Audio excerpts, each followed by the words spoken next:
बाबा जी शुरू हो गया। अच्छा, एक और देते जाना, एक और देते बस वारी वारी वारी वारी।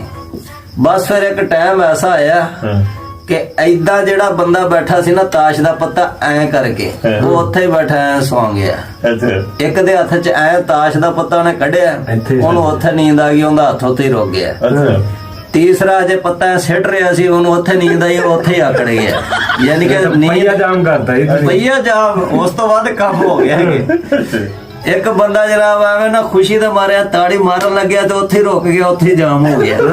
ਠੀਕ ਹੈ ਨਾ, ਇਹ ਅਸਲ ਗੱਲ ਹੈ। ਉਹ ਫਿਰ ਜਨਾਬ ਠੇਕੇਦਾਰ ਨੇ ਨਾ ਦੇਖਿਆ ਕਿ 4-5 ਦਿਨ ਗੁਜ਼ਰ ਗਏ, ਬੰਦੇ ਕੰਮ ਤੇ ਨਹੀਂ ਆਏ। ਕਿਸੇ ਦਾ ਹੱਥ ਇੱਥੇ ਤੇ ਆਏਗੀ। ਉਹਨੇ ਕਿਹਾ ਵੀ ਠੇਕੇਦਾਰ ਨੇ ਕਿਹਾ ਬੰਦੇ ਕੰਮ ਤੇ ਨਹੀਂ ਆ ਰਹੇ, 4-5 ਦਿਨ ਗੁਜ਼ਰ ਗਏ। ਅੱਛਾ, ਉਹ ਫਿਰ ਕੁਆਟਰ ਤੇ ਇਹ ਕੰਮ, ਉਹ ਜਦੋਂ ਕਮਰੇ ਤੇ ਆਇਆ ਨਾ ਉੱਥੇ ਜਿੱਥੇ ਸਾਡੀ ਰਿਹਾਇਸ਼ ਸੀ, ਅੱਛਾ, ਉਹ ਆਇਆ ਤੇ ਉਹ ਤਾਂ ਇੱਕ ਵਾਰੀ ਡਰ ਗਿਆ। ਉਹਨੇ ਕਿਹਾ ਸ਼ਾਇਦ ਮੈਂ ਕੋਈ ਮਕਬਰੇ ਚ ਦਾਖਲ